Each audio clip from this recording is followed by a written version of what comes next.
তা আমরা উপলবের কাছে জানতে চাইবো যে বাছুরের তিনি কিভাবে যত্ন করেন এবং বাছুরে কখন কি করেন, কিভাবে তার আবাসস্থল দিয়েছেন, কিভাবে তার খামারে এই বাছুর থেকে একটা সুন্দর গাভী তৈরি হয়, বাছুর থেকে একটা 800-900 কেজি 1000 কেজি ওজনের একটা সার তৈরি হয়।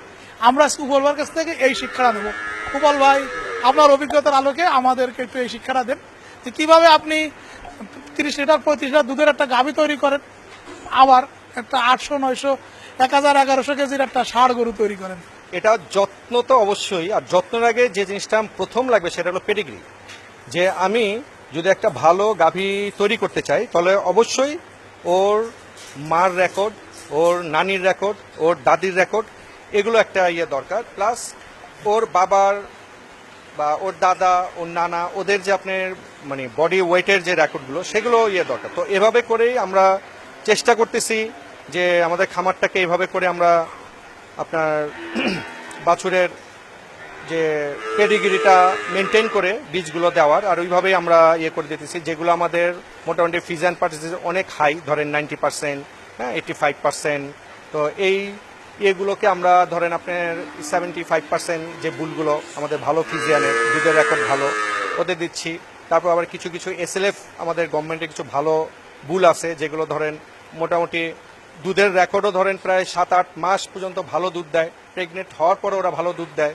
হ্যাঁ, তো এগুলোকে আমরা ধরেন যেগুলো একটু বেশি পানি ওদেরকে দিচ্ছি। আবার যেগুলো ধরেন আমাদের 50 বা 60% ফিজিয়ান যেগুলো ওদেরকে আবার ধরেন আমরা 100% বীজটা আমি একটু কমই ইউজ করি। আমি ম্যাক্সিমাম 87, হ্যাঁ না 87, তারপর 75 এই পার্সেন্টেজের যে বুলগুলো আছে এদেরকেই আমি করি, যেগুলো ধরেন আমি গভর্নমেন্ট থেকে চেষ্টা করি ওদের পেডিগ্রিগুলো জানার করে ওইভাবে করার চেষ্টা করি। তো এখানে ধরেন আমার এখানে ফিজিয়ান বাচ্চা আছে, আমার এখানে শাহিওয়াল SLF মানে শাহিওয়ান প্লাস ফিজিয়ান এই টাইপের বাচ্চা আছে, হ্যাঁ কিছু ব্রাহ্মার ক্রসের বাচ্চা আছে। তো এই টোটাল আমার তো আমি কিন্তু মানে এর আগের আমি বলেছিলাম যে আমরা মোটামুটি দুধে আমার খামার মোটামুটি এখন অনেকখানি স্বয়ংসম্পূর্ণ, যে আমরা দুধ যতখানি আশা করেছি তার সেবার পাচ্ছে। আর পর্যায়ক্রমে এটা আমাদের বাড়তে থাকবে, কারণ আমাদের ঘরের যে বাচ্চাগুলো আমার অলরেডি এখন প্রায় 40-45টা যেটা ঘরের বাচ্চা, যেটা প্রেগনেন্ট ফুল প্রেগনেন্ট অবস্থা আছে, কোনটা 5 মাস 6 মাস 7 মাস এরকম প্রেগনেন্সিতে আছে। তো এগুলো ম্যাক্সিমাম আমাদের সিঙ্ক্রোনাইজ, আমাদের ফিজিয়ান এগুলোকে আমরা সিঙ্ক্রোনাইজ করে বীজ দেই। তো দেখা যায় আমাদের বাচ্চাগুলো এরা ওই 15-20 দিন 1 মাসের মধ্যে বাচ্চাগুলো হবে। তো এই আমাদের দুধের ইনশাল্লাহ আমাদের তেমন আর কোনো, এখন আমরা যেটা করতেছি সেটা হলো দুধের পাশাপাশি আমরা একটা মাংসের বিটটা নিয়ে একটু কাজ করতে চাচ্ছি আমাদের খামারে। যেহেতু আমাদের কুরবানির সময় ফিট অ্যান্ড ফ্রেশ একটা ভালো, হ্যাঁ একটা ভালো আপনার গরু আমরা সেল করি, মোটামুটি একটু এক্সপেন্সিভ বা একটু এক্সক্লুসিভ গরুগুলোই আমরা আমাদের কাস্টমার যারা আছে তাদেরকে আমরা দেওয়ার চেষ্টা করি। তো এই কারণেই আমরা নিজেরাই কিছু বিট তৈরি করার চেষ্টা করতেছি। এটারই মানে ফল হলো আমার এখানে যে এই বাচ্চাগুলো একটু দেখেন যে এর মধ্যে কোনটা ভালো ফিজিয়ান আছে, কোনটা হয়তো একটু SLF আছে, কোনটা আপনার ফুল শাহিওয়াল আছে, কোনটা আপনার ব্রাহ্মা ক্রস আছে, এরকম আমরা তৈরি করছি। তো ইনশাল্লাহ আপনাদের আমি আরো 100% আমার যে মাংসের যে প্রজেক্টটা এটা আমি 2023 সালের পরে আপনাদের আমি আরো সুন্দর করে দেখাতে পারবো যে অ্যাকচুয়ালি আমি কি পেলাম বা আমি কি করতেছি। এখানে যে দুইটা বাচ্চা দেখতেছেন, এই যে লাল দুটা বাচ্চা, এই বাচ্চাটা আর এই বাচ্চাটা, এই দুটাই আমাদের মানে পাবনা ক্যাটেল বা আমাদের শাহিওয়াল, আমাদের দেশের যে শাহিওয়াল ফিমেলগুলো আছে আপনারা দেখতেছেন, হ্যাঁ এই লাল দুটা বাচ্চা, এর মা হলো আমাদের পাবনা ক্যাটেল বা আপনার আমাদের দেশি যে শাহিওয়াল গাভীগুলো আছে এদের বার্থ ওয়েট আপনি 25-26 কেজির 27 কেজি উপরে হয় না। হ্যাঁ এটা আমাদের যদি আমরা ব্রাহ্মার ক্রসটাকে, আমাদের কাছে যে ব্রাহ্মা আছে সেটা তো 100% না, ঠিক আছে। তো দেখা যায় এটা হলো আমাদের দেশের মধ্যে এই বাচ্চাটা আসলো, বাচ্চাগুলো একটু দর্শকদের ভালো মতো একটু দেখা দেন, তারপর আমি দেখাচ্ছি যেগুলো আমার মানে আমাদের এখানে যেগুলো একটু, হ্যাঁ আর আবাসন ব্যবস্থা বলতে আমি এখানে বাছুরের ক্ষেত্রে সব SS ইউজ করেছি একটা কারণে, কারণ বাছুরের অ্যাকচুয়ালি জিহ্বা দিয়ে চাটার প্রবণতাটা অনেক বেশি, আর যেহেতু আমাদের ওদের ইউরিনে ওদের গোবর একটা অ্যামোনিয়ার গ্যাসের থাকে, সেটাতে আমাদের খুব দ্রুত মরিচিকা পড়ে যায় আমাদের লোহাগুলোতে, তখন এটা যখন ওরা চাটে ওদের পেটে বিভিন্ন রকম ট্রাবল হয়। তো এই কারণে আমি আমার এই শেডটাকে টোটালি বাছুরের ঘরটা টোটাল SS, ওদের খাবারের পাত্র SS, ওদের থাকার জায়গা SS, ওদের ফ্লোর SS এর। এইটার পরে আমি যেটা করেছি, আমি আপনার ওই যে প্লাস্টিকের একটা ম্যাট দিয়েছিলাম, তো ওটাতে স্লিপ কাটে। দেখা যায় ছোট বাছুর মানে ওদের তো জন্মের পরে দেখা যায় ওদের পার এমনি দুর্বল থাকে, তো তারপর আমি আবার একটু রাবারের ম্যাট দিয়েছি ওর উপরে, যে কারণে ওদের পাটার এখন আর এখানে ওদের পেশাব, ওদের গোবরগুলো পড়ে যাচ্ছে, ধোয়ার সাথে সাথে পেশাব চলে যাচ্ছে, ওদের গায়ে কোনো পানি লাগে না। তো যে কারণে আমার বাছুরগুলো দেখেন মোটামুটি আল্লাহর রহমতে অনেকখানি বেটার আছে। এইখানকার খাবার দাবার কি দেন ওদের? এখানে খাবারের হলো আমরা বাছুরকে আপনার অল্প একটু গমের ভুসি দেই আর একটু বুটের ভুসি দেই, শুধু বুটের ছোলার যে শুধু ছিলকাটা আছে সেটা, আর হলো আপনার কিছু আমরা সয়াবিন ইউজ করি, সয়ামিল, হ্যাঁ অল্প করে সয়ামিল ইউজ করি। আর হলো আপনার ভুট্টার আমার নিজের ফ্যাক্টরি আছে স্টার্চের, মেজ স্টার্চের আমাদের ফ্যাক্টরি। আমার ফ্যাক্টরি থেকে ভুট্টার যে খোসাটা, এটা মার্কেটে তেমন কিনতে পাওয়া যায় না, ভুট্টার যে খোসাটা, শুধু খোসাটা, ওই খোসাটা অল্প ওদের ইউজ করি। এই আমার 4টা আইটেম মিলে বাছুরের দানাদারটা আমরা দিই, আর ওদেরকে পর্যাপ্ত পরিমাণে খড় আর ঘাস খেতে দিই। আর হ্যাঁ, দুধ তো অবশ্যই, দুধ তো আমরা ধরেন আমার যে ফ্রিজিয়ান যে গাভীগুলো আছে, ফ্রিজিয়ানের যে বাচ্চাগুলো আছে, এদেরকে আমরা সিএমআর খাওয়াই, আমরা মার দুধ খাওয়াই না।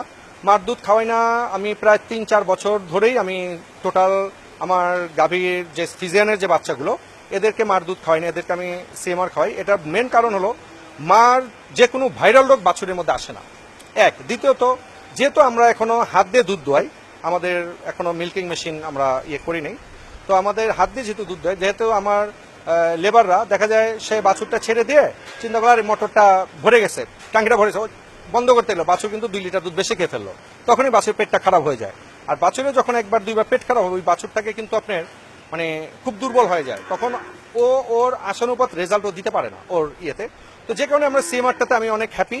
হ্যাঁ, এই সিএমআরটা আমরা নিজেরাই নিয়ে আসি আমাদের। করে দেন খেতে? প্রতিদিন কতটুকু করে দেন? এটা বাছুর ভেদে, নর্মালি বডি ওয়েটের 1% দিতে হবে। যেটা যে বাছুরের বডি ওয়েট ধরেন আপনি 40 কেজি, ওকে 4 কেজি দিতে হবে সারাদিনে। যে বাছুরের যখন ওর বডি ওয়েট যখন আপনি 80 কেজিতে যাবে, তখন ও 8 কেজি পাবে সারাদিনে। এভাবে 3 মাস পর্যন্ত খাওয়াতে হবে। 90 দিনের পরে আর কোনো সিএমআর দরকার নেই ওকে। ও তখন প্রপার দানাদার ধরে ফেলবে, ঘাস খড় ধরে ফেলবে, ওকে তখন কোনো দানাদার দরকার নেই। আমরা এইভাবেই মেনটেন করি। ইভেন আমার যে বাছুরগুলো সিএমআর খায় বড় হয়েছে, আর কিছু গাভীর বাছুর আছে যেটা আমরা গাভী সহ বাছুর কিনে নিয়ে আসছি, ওদেরকে ছোটবেলার থেকে মার দুধের সাথে ওদের থেকে আমার সিএমআর বাছুরের রেজাল্ট ভালো, মানে দুধ দেওয়ার যে রেজাল্টটা সেটা ভালো, আমি ভালো পাচ্ছি আমার এখানে। এই কারণে আমি সিএমআর এর মানে যে এটাতে আমি খুব ভালো, আমার খামারের জন্য খুব ভালো একটা, যে এটাতে বাছুরের মর্টালিটি অনেক কম হয়। উপাল ভাই, এই বাছুরগুলো এখানে থাকবে কতদিন? আমার এই যে প্রথম যে শেডটা আপনি খাঁচাটা দেখলেন, এখানে ধরেন এই বাছুরগুলো ধরেন আপনার 1 মাস কি 1.5 মাস, হ্যাঁ। তারপর ধরেন ওর থেকে একটু বড় দেখেন এটাতে আছে। এভাবে করে করে আমার পর্যায়ক্রমে চেঞ্জ হয় খাঁচা, চেঞ্জ হয়ে যখন বাছুর ওয়েট প্রায় 80 থেকে 100 কেজি বডি ওয়েট এসে পড়বে, মানে 3 মাসের মাথায়, তখন আমরা যে নিচে আমাদের আরো জায়গা আছে যেখানে ফ্লোর, মানে এইরকম না, জাস্ট ফ্লোর, হ্যাঁ, আরসিসি ফ্লোর, ওখানে আমরা ছেড়ে দিই ওদেরকে। ওখানে আবার ধরেন 6 মাস 7 মাস রেখে যখন ওরা প্রজননের উপযুক্ত হয়, তখন ওদেরকে আমরা আরেকটা ছেড়ে নিই। চলেন আমরা একটু ওই জায়গায় চলে যাই। ঠিক মানে ওখান থেকে ধরেন 90 দিনের পরে, মানে সিএমআর খাওয়ানো যখন প্রায় বন্ধ হয়ে যায়, তখনই আমরা এই যে এখানে নিয়ে আসি ওদেরকে। হ্যাঁ, এখানে ধরেন আমার 3 মাসের উপরে বাছুর, থেকে বাছুর 3 মাসের উপরে বয়স এগুলো, হ্যাঁ। তো এখানে ওদেরকে নিয়ে আসি।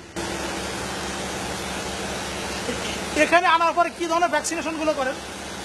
এখানে আনার পর আমরা ধরেন 6 মান্থ, মানে 5 মান্থ বা 6 মান্থ হলে আমরা প্রথমে এফএনবিটা করি ওদেরকে, হ্যাঁ। তারপর যে ভ্যাকসিন আছে, হ্যাঁ, বিকিউবি, হ্যাঁ, যে ভ্যাকসিন আছে, ওই প্রত্যেকটা ভ্যাকসিন আমরা ওদেরকে করি। লাম্পি ভ্যাকসিন, এলএসডি ভ্যাকসিন, এগুলো সবই ওদেরকে করা হয়েছে।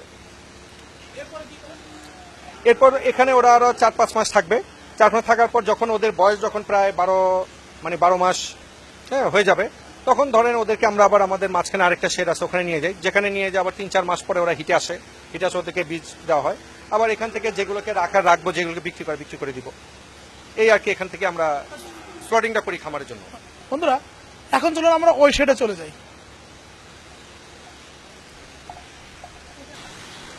আমরা আপনাদের মানে দেখালাম যে আমাদের প্রথম সিএমআর সেকশন, সিএমআর থেকে যে বাছুরগুলো আমরা ফ্লোরে যে নামাই, তারপর যে শেড আমরা নিয়ে আসি সেটা হলো সেই শেড। এখানে আমরা মূলত এই শেডে এনে আমরা যে আমাদের বকনাগুলো আছে তাদেরকে আমরা বীজ দিই। তো দেখেন আমার এইদিকে যে বাছুরগুলো আছে, এগুলোকে বীজ দেওয়া হয়ে গেছে, এগুলোকে বীজ দেওয়া হয়ে গেছে। আর এদেরকে আমরা উইদিন 1 মাস বা 1.5 মাসের মধ্যে এদেরকে আমরা বীজ দিব।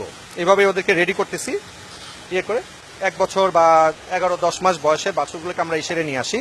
নিয়ে আসার পর এখানে ওদেরকে আরো 2-3 মাস আমরা পেলে ওদেরকে মানে বীজ দেওয়ার উপযুক্ত, মানে ওই টাইপের ফিডিংটা ওদেরকে চেঞ্জ করে দিই। তখন ওই ফিডিংটা ওইভাবে দিয়ে ওদেরকে বীজ দেওয়ার উপযুক্ত করে 3-4 মাস পরে ওদেরকে বীজ দেয় এই শেডে এনে। এখানে প্রেগনেন্সি কনফার্ম করে তারপর আমরা আবার আমাদের আরেকটা শেড আছে 5 নম্বর শেড, ওখানে চলে যায় ওরা। এভাবে করেই সার্কেলিং, তারপর এটার থেকে আমার মেন শেডে যাবে যখন ও দুধ দেওয়া শুরু করবে। এভাবে কারণ প্রতি বছরই কিছু গরু আমাদের মানে রিজেক্ট হয়, কিছু গরু আপনার দুধ কমে যাবে, এগুলো আমরা বিক্রি করে আবার নতুন গরু আমাদের। তো এখন আমরা গরু আর কিনি না, আমাদের বাছুর দিয়ে আমাদের দুধের ইয়েতে আমাদের কাভারিং হচ্ছে। তোমরা দেশের আসল নায়ক, বলবে বিশ্ববাসী।